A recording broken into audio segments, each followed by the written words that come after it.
মায়েরা টিভি দেখেন? দেখেন তো? আগে আগে ব্যবহার করুন, তারপর বিশ্বাস করুন। কিসের বিজ্ঞাপন? গাড়ি ডিটারজেন্ট। হ্যাঁ, ওই যে মাগলেই 7 দিনে ফর্সা। হ্যাঁ, ফেয়ার অ্যান্ড লাভলি। তা আবার ওই যে একটা ভীম জেলের অ্যাড দেয়, কি সব ছোঁয়ালেই নাকি 100টা লেবু, 10 টাকায় 100টা লেবুর শক্তি পাওয়া যাচ্ছে, ইত্যাদি ইত্যাদি ইত্যাদি। এইরকম ধরনের সব বিজ্ঞাপনগুলো দেয় আর কি। হ্যাঁ, ওই যে হারপিকের বিজ্ঞাপন দেয়, ভীষণ হাসি লাগে, যে হারপিক দিয়ে বাথরুম পরিষ্কার করলে মেয়ে খুঁজতে হবে না, ছেলের বিয়ে হয়ে যাবে। দেয় না বিজ্ঞাপনগুলো? যার একটাও দাঁত নেই সে দিচ্ছে কোলগেটের বিজ্ঞাপন। কি ঠিক বলছি তো? যদিও কম দেখা হয়, যেটুকু ফোনে দেখা যায়। যার দাঁত নেই সে দিচ্ছে কোলগেটের বিজ্ঞাপন। ক সেকেন্ডের হয়? 2 থেকে 3 সেকেন্ড একটা বিজ্ঞাপন হয়। ওই 2 থেকে 3 সেকেন্ডের বিজ্ঞাপনে বিশ্বাস করে মানুষ কিন্তু জিনিস কিনছে না? এই এর থেকে ওটা ভালো, এই বিজ্ঞাপন ওটা ভালো দেখাচ্ছে, তাহলে এটা না হয় ওটা নিয়ে আসবে। ওই 2 থেকে 3 সেকেন্ডের বিজ্ঞাপনটাই আপনার বিশ্বাস জন্মে গেল। এত মহাজন, এত মহারথী, এত শাস্ত্র রচনা করে গোবিন্দের প্রমাণ দিয়ে গেল, তাতে মানুষের বিশ্বাস জন্মালো না। তাহলে ভাবো মানুষের মানসিকতা কেমন। 2 সেকেন্ডের বিজ্ঞাপনটাকে ভালোবেসে ফেললো, বিশ্বাস করে ফেললো, ব্যবহার করে ফেললো। কিন্তু এত মহাজন, এত মহারথী, এত ভক্ত কষ্ট করে তাদের জীবনের সঙ্গে লড়াই করে আমাদের জগৎজীবকে শিক্ষা দিয়ে গেলেন। গৌর হরি ধুলাই গড়াগড়ি দিয়ে জগৎজীবকে শিক্ষা দিয়ে গেলেন। ভগবান হয়ে দাঁড়িয়ে দাঁড়িয়ে সে নাম প্রচার করে গেলেন। সেই সমস্ত ঘটনা মহাজন আমাদের শাস্ত্র আকারে আমাদেরকে প্রদান করলেন, এত প্রমাণ দিয়ে গেলেন। আজও সব জীবন্ত প্রমাণ রয়েছে, তবুও মানুষের ভগবানের চরণের প্রতি বিশ্বাস জন্মালো না। ভাবো আমাদের মানসিকতাটা কত ছোট, আমাদের মনের ভাবনাটা, আমাদের চিন্তাধারাটা কত ছোট। আমরা মহৎ ভাবতে পারি না, আমরা ছোট ছোট চিন্তা করি। যদি কারো মনে একবার বিশ্বাসটা জন্মে যায়। বৃন্দাবনে ভগবান লীলা করেছিলেন 11 বছর, তাই তো? শ্রীকৃষ্ণের কথা বলছি।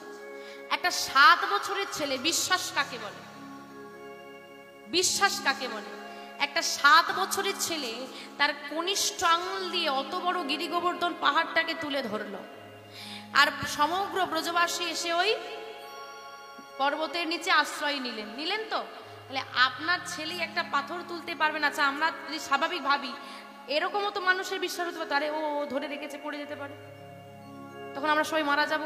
তাদের এত বিশ্বাস ওই 7 বছরের ছেলেটার মধ্যে, ওই প্রতি এত বিশ্বাস, ওই কড়ি আঙুলে গিরি গোবর্ধন তুলে আছে। তারা কিন্তু নিচে পরম আনন্দে, পরম সুখে বিশ্রাম নিচ্ছে, তারা আছে, তাদের কোনো ভয় নেই। তদ্রূপ যদি তোমারও গোবিন্দের প্রতি কোনো বিশ্বাস জন্মে যায়, যত বড়ই বিপদ আসুক না কেন, আপনিও নিশ্চিন্তে থাকতে পারবেন।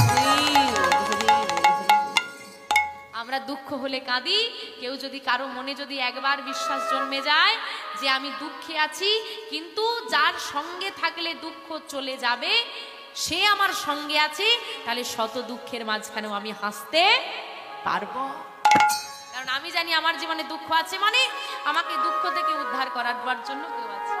বাবা দেখবেন বাচ্চাদের কিরকম ছুড়ে দেয় না, তা বাচ্চাটা হাসে না, কাঁদে, খুব আনন্দ পায়, কারণ তার বিশ্বাস আমি পড়া মানে পিতা আমাকে ঠিক ধরবে। তদ্রূপ আমরা যত বড়ই বিপদে পড়ে যাই না কেন, হাসতে থাকো, কারণ ভগবানের প্রতি বিশ্বাস থাকলে সে ঠিক তোমাকে হাতে ধরে তুলবে, তাই তুই সেই পরিস্থিতিতেও হাসতে পারবে। তাই বিশ্বাসটা আগে লাগবে। যাই হোক বাবা, মন্দির তৈরি হলো, কিন্তু লালাবাবু সেবা দিতে পারেন না। লালাবাবু সেবা দিতে পারবেন? কেন পারেন না? দীক্ষা হয়নি। তাই আপনাদেরকেও বলেছি, এখানে প্রমাণ বা দৃষ্টান্ত দিল কি, আপনি নকুনদানা দেন আর বাতাসাই দেন, যতক্ষণ না দীক্ষা হচ্ছে আপনি ওই নকুনদানাটুকু দেওয়ারও অধিকারিনী নন। তাই প্রত্যেকের চরণে নিবেদন, যাদের হয়ে গেছে অতি উত্তম, যাদের এখনো হয়নি অবশ্যই গুরুচরণ আশ্রয় করবেন।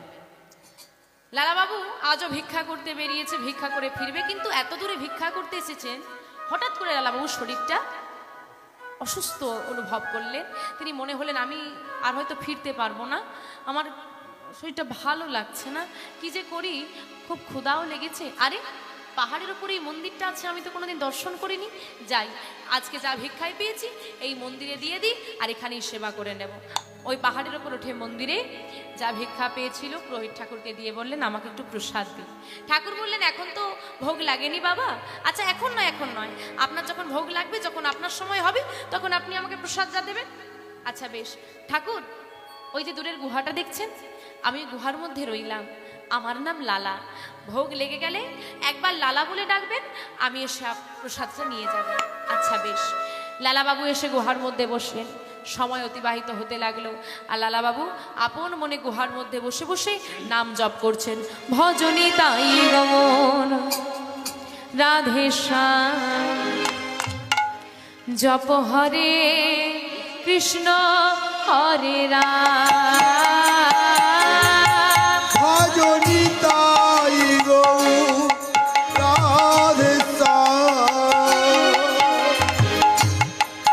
জপ হরে কৃষ্ণ হরে রাম, ভজনী তাই গৌর রাধে শ্যাম, জপ হরে কৃষ্ণ হরে রাম, ভজনী তাই গৌর রাধে শ্যাম, জপ হরে কৃষ্ণ হরে রাম, ভজনী তাই গৌর রাধে শ্যাম, জপ হরে কৃষ্ণ হরে রাম, ভজনী তাই গৌর রাধে শ্যাম, জপ হরে কৃষ্ণ হরে রাম, ভজনী তাই গৌর রাধে শ্যাম, জপ হরে কৃষ্ণ হরে রাম, ভজনী তাই গৌর রাধে শ্যাম, জপ হরে তাই গৌর রাধে শ্যাম, ভজনী তাই গৌর রাধে শ্যাম, জপ হরে কৃষ্ণ হরে রাম, ভজনী তাই গৌর রাধে শ্যাম, জপ হরে কৃষ্ণ হরে রাম। ইতিমধ্যে ঘন কালো করে এলো মেঘ, প্রবল বেগে ঝড় বইতে লাগলো, অঝোর ধারায় নামলো বৃষ্টি, গিরিধারীর ভোগ লাগলো।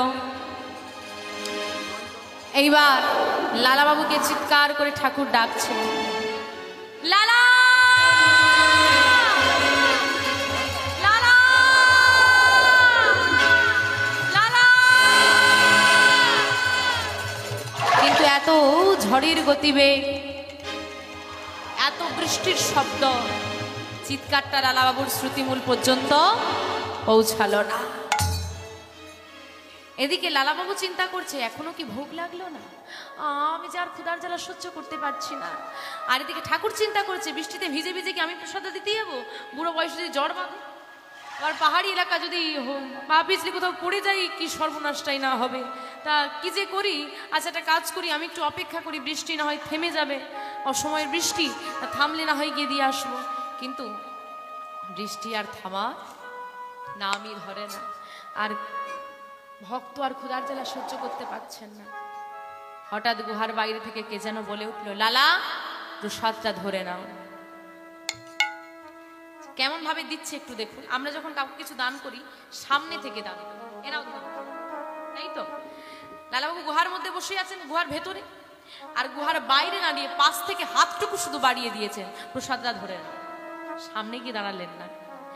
লালাবাবু চিন্তা করছে, ইস ঠাকুর ভিজে ভিজে আমার জন্য প্রসাদটা নিয়ে এলো, তা উনি তো ভিজেই গেছেন, আমি আবার বাইরে বেরিয়ে ভিজবো, তার চেয়ে হাতটা যখন বাড়িয়ে দিয়েছে আমি গুহার মধ্যে বসে বসে প্রসাদটা ধরে নিই। গুহার মধ্যে বসে বসে প্রসাদের থালাটা ধরে নিয়েছে, সেবা করে বৃষ্টি জলে পাত্রটাকে সুন্দর করে ধুয়ে রেখে দিয়েছে। বেশ কিছুক্ষণ পর বৃষ্টি থেমেছে। ঠাকুর চিন্তা করছে, বাবা লালা মানে এই লালা বা সেই লালা নয় তো? শুনেছি মুর্শিদাবাদ জেলার কান্দির জমিদার এখানে এসে ভিখারি সেজে আছে। যদি এই লালাই সেই লালা হয় তাহলে এত দেরি হয়েছে অভিমান করবে, কারণ জমিদারদের একটু অভিমান থাকে। তাই তিনি বলছে, মনে মনে চিন্তা করছে তাহলে আর ডাকবো না, আমি তাহলে নিজেই গিয়ে একটু দিয়ে চলে আসি। এই বলে মন্দিরের দরজাটা খুলে দেখছে দুটো পাত্রে প্রসাদটা দেওয়া হয়, সেবা দেওয়া হয়, একটা পাত্র নেই। কি হলো, একটা পাত্র গেল কোথায়? বয়স হয়েছে, মতিভ্রম হয়েছে হয়তো, আজকে একটা পাত্রেই দিয়েছি, খেয়াল নেই। পাত্রটা নিয়ে বেরিয়ে আসতে যাবেন না, প্রসাদটা দিয়ে আসে, হঠাৎ করে তিনি খেয়াল করলেন গিরিধারীর যে পোশাকটা সেখান থেকে জল পড়ছে। গিরিধারীর পোশাকটা ভিজলো কি করে? ছাদে তো কোথাও ফুটো দেখছি না। যাক, এসে না হয় দেখবো, যা হোক কারণ একটা হয়েছে, হয়তো জল টল পড়েছে কোথাও থেকে, এসে দেখবো আগে প্রসাদটা দিয়ে আছি, অনেক বেলা হলো। আর তিনি এটা নিয়ে বিষয়ে বেশি ভাবলেন না। মন্দিরের দরজাটা বন্ধ করে প্রসাদটা নিয়ে এসে লালাবাবু গুহা থেকে বেরোচ্ছেন, ফেরত দিতে যাবেন পাত্রটা, আর ইতিমধ্যেই ঠাকুর এসে প্রসাদটা বাড়ি দিয়ে বলছে, লালা প্রসাদটা ধর। ঠাকুর, আমি তো প্রসাদ পেয়েছি। মনে মনে চিন্তা করছে, এই সেই মুর্শিদাবাদের কান্দির জমিদার, যা ভেবেছিলাম তাই অভিমান হয়েছে। দেখো বাবা, আমি তোমাকে অনেক চিৎকার করে ডেকেছি, কিন্তু এত বৃষ্টি হচ্ছিল তুমি শুনতে পাওনি বাবা, আর আমি বয়স হয়েছে, ভিজলে যদি শরীর খারাপ করে তাই আসতে পারিনি। নাও নাও ধরো। ঠাকুর, আপনি তো ভিজে ভিজে আমাকে প্রসাদ দিয়ে গেলেন, আবার প্রসাদ নিয়ে কি করবো? আমি তো আপনার কাছে একবার প্রসাদ চেয়েছি, দুইবার তো চাইনি। লালা, তোমার জমিদারি মুর্শিদাবাদে চলবে, এই বৃন্দাবনে নয়। তুমি বৃন্দাবনে আছো, এই বৃন্দাবনে থেকে তুমি একজন বৈষ্ণবকে, একজন ভক্তকে তুমি অপমান করতে পারো না। আমি আপনাকে অপমান করছি না, আমার কথা বিশ্বাস করুন।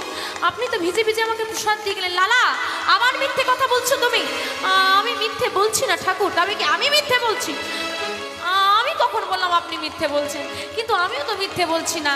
এই দেখুন, এই পাত্রে করে আপনি আমাকে প্রসাদ দিয়ে গেছিলেন। নিতাই গৌর হরি বল, হরি বল।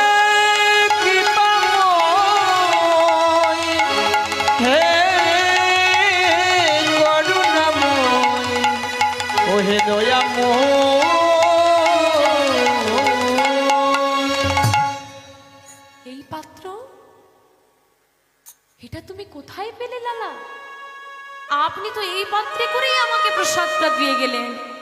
ঠাকুরের আর বুঝতে দেরি হলো না, একটা প্রসাদের থালা নেই, আর গিরিধারীর পোশাকটা ভেজা। হিসেবটা একদম 2 2 4 মিলে গেল। ওই পাত্রটাকে হাতে নিয়ে ঠাকুর বক্ষ মাঝে জড়িয়ে ধরলেন। ওগো লালা,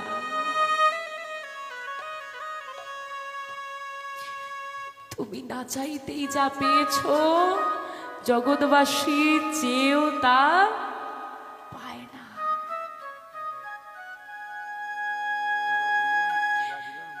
আমি সারা জীবনে গিরিধারীর সেবা দিলাম, প্রতিটা দিন গিরিধারীর চরণে চন্দন তুলসী অর্পণ করলাম, প্রতিটা দিন আমি গোবিন্দের কাছে আসি। আমার কাছে কোনোদিন গোবিন্দ আসেনি, আমি তার কাছে যাই, সে আসে না। আর আজকে তোমার কাছে এসে গিরিধারী, তাও আবার বৃষ্টির মধ্যে। ঠাকুর, আপনি কাঁদছেন কেন? এই পাত্রটাকে এমন ভাবে বুকে জড়িয়ে ধরলেন কেন? কি হয়েছে আমায় বলুন না। কি হয়েছে? কি হয়েছে জানতে চাও? হ্যাঁ, কি হয়েছে জানতে চাও? হ্যাঁ, এসো আমার সঙ্গে, এসো তাহলে। লালাবাবুর হাতটা ধরে টানতে টানতে নিয়ে যাচ্ছেন। পাহাড়ের ওপরে উঠে মন্দিরের দরজাটা সজোরে ধাক্কা দিয়ে খুলে দিয়ে বললেন, দেখো লালা, তোমার জন্য আমার গিরিধারী বৃষ্টিতে ভিজে গেছে। লালা, তোমার জন্য আমার গিরিধারী। ওই হে গিরিধারী,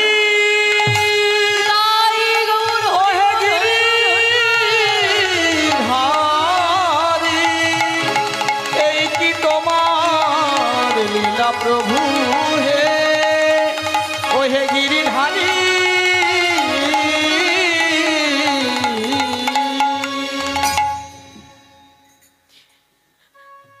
আমি নই লালা, আমি নই। তোমার জন্য বৃষ্টিতে ভিজে ভিজে গিরিধারী প্রসাদ নিয়ে গেছে। ঠাকুর কি বলছেন আপনি? আমি সত্যি বলছি। আজ হাড় খেয়ে পড়লো লালা গিরিধারীর চরণ দিয়ে। গিরিধারী, তুমি কি করলে? যাকে এক পলক দেখার জন্য জমিদার থেকে আমি ভিখারি হলাম, যাকে পাওয়ার জন্য আমি কাঙাল হলাম, যার জন্য আমি সর্বস্ব হারা হলাম,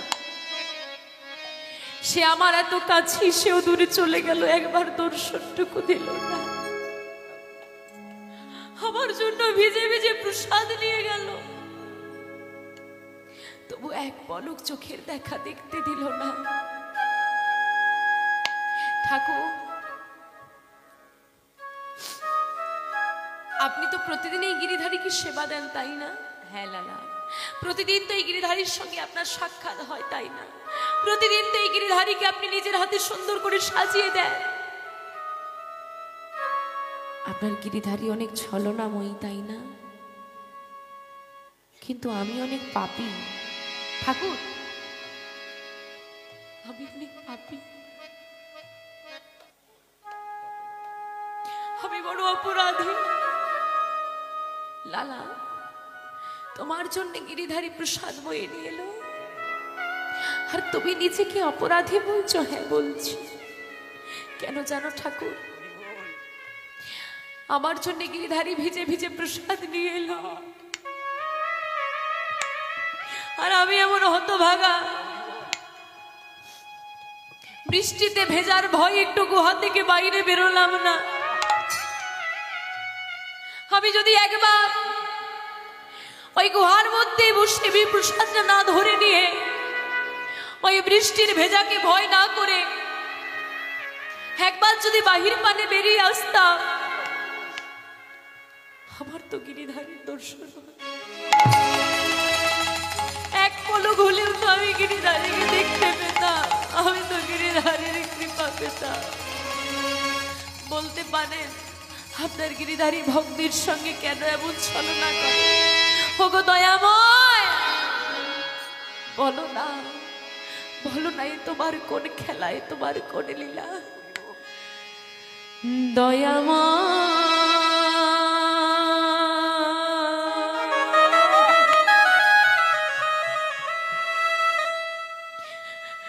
এই কি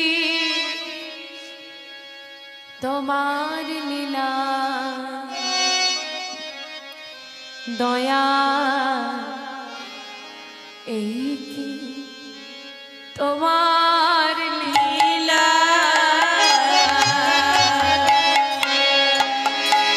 কৃপা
কাদা